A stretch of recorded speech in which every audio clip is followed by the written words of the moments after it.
Back to school advice is failing ADHD families. Why? Because it focuses on the wrong problem.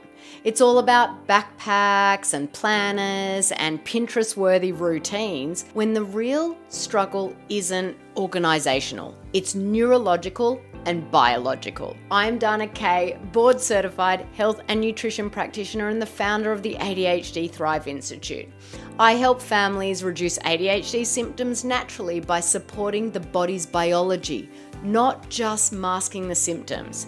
If you're new here, be sure to hit that subscribe button so you never miss a video.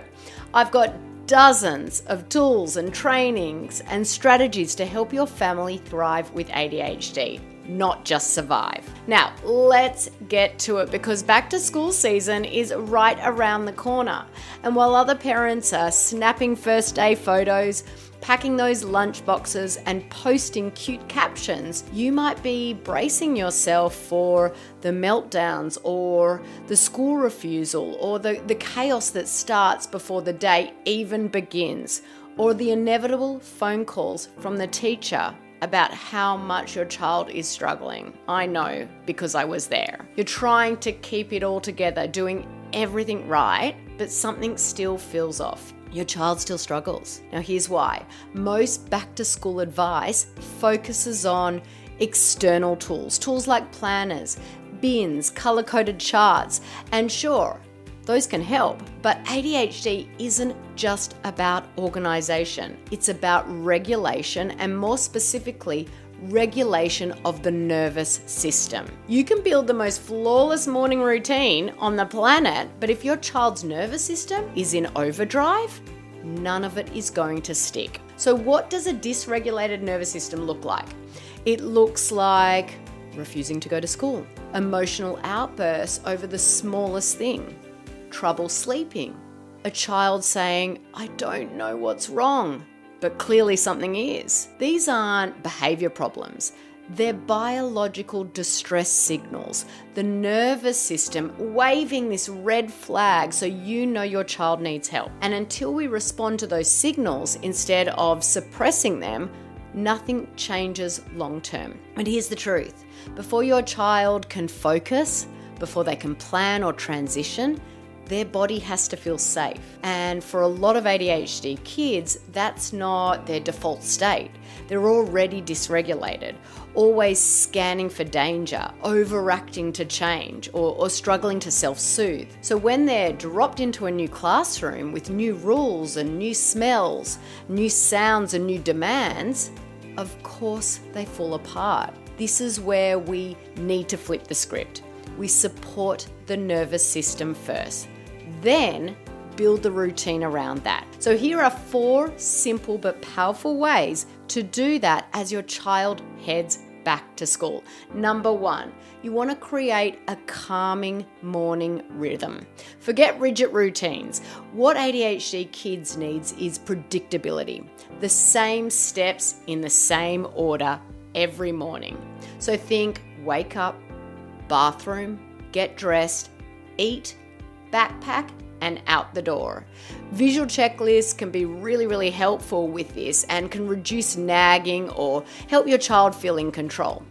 Number 2 is anchor the morning with sensory input. ADHD brains, they crave regulation and sensory tools.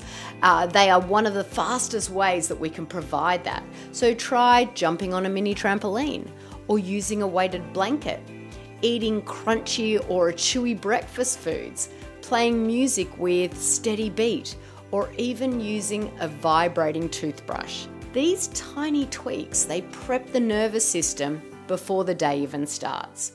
Number 3 is smooth the transitions. Now, ADHD brains don't shift gears easily, so you want to use things like countdown timers, transition songs, and visual cues to help them. The more you prepare them for what's next, the less pushback you'll get. Now, back to school tip number 4, practice before school starts.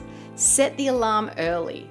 Do full morning dry runs. You can even drive to school once or twice. This gives their brain a head start. It reduces anxiety and it builds confidence before the first bell rings. And finally, probably the most important tip of all, and one that's often completely forgotten by most experts, is to focus not just on what's happening outside the body, but to also focus on what's happening inside the body.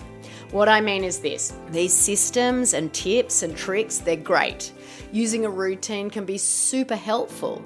Adding in sensory input helps a ton.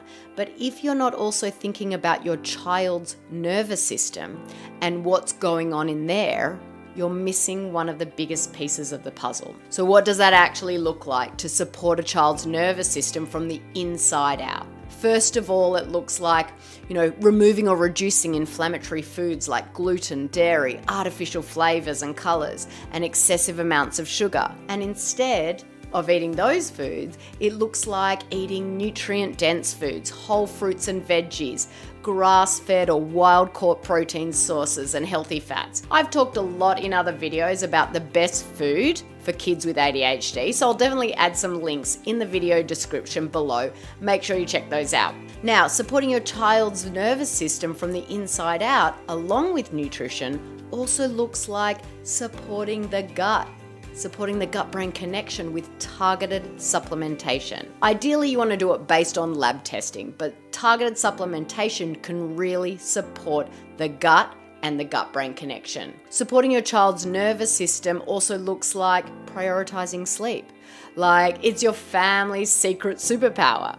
And it looks like daily movement. Yes, even 5 minutes a day can help. And it might look like adding in gentle detox tools like sweating, jumping on a trampoline, using detox bars, and drinking lots of spring water, and reducing environmental toxins. And finally, supporting your child's nervous system from the inside out looks like using parenting strategies built for ADHD brains. We actually have an affordable online ADHD parenting course that's built with our resident child and family therapist. I'll add a link to this resource in the video description too, so make sure and check it out. And you can probably tell supporting your child's nervous system is not just doing one thing. Instead, it's a combination of doing all these lifestyle strategies to calm the nervous system so they can thrive. And listen, I know it can feel like a lot at first, but here's the good news. You don't have to do everything all at once. Small, slow steps, little steps taken one day at a time can really add up. And here's more good news. You don't have to figure this out alone. At the ADHD Thrive Institute, we walk families through our full framework, step by step, and we would love to support you on this journey too. You can start with our free ADHD Thrive Masterclass. The link is also in the video description. Or alternatively, you can book a free call with my team to create a custom plan for your child. We've helped thousands of families, now over 1,500 families, and we'd be honored to support yours as well. Now, let me leave you with this. Back to school isn't just a transition for your child, it's one for you too. If you're feeling anxious, if you're feeling drained or unsure, I want you to know you're not failing. You're doing the brave work of building a foundation that most people skip. Keep showing up. Support the nervous system first. And when you do that, the rest gets easier. Now, as we finish up, don't forget to take a look around my channel for more tools and strategies to help your child with ADHD thrive. I've got videos on specific exercises that can help ADHD kids, the best foods to eat or avoid for ADHD, supplements for ADHD, and so much more. This is your place. Welcome and take a look around, and I'll see you in the next video.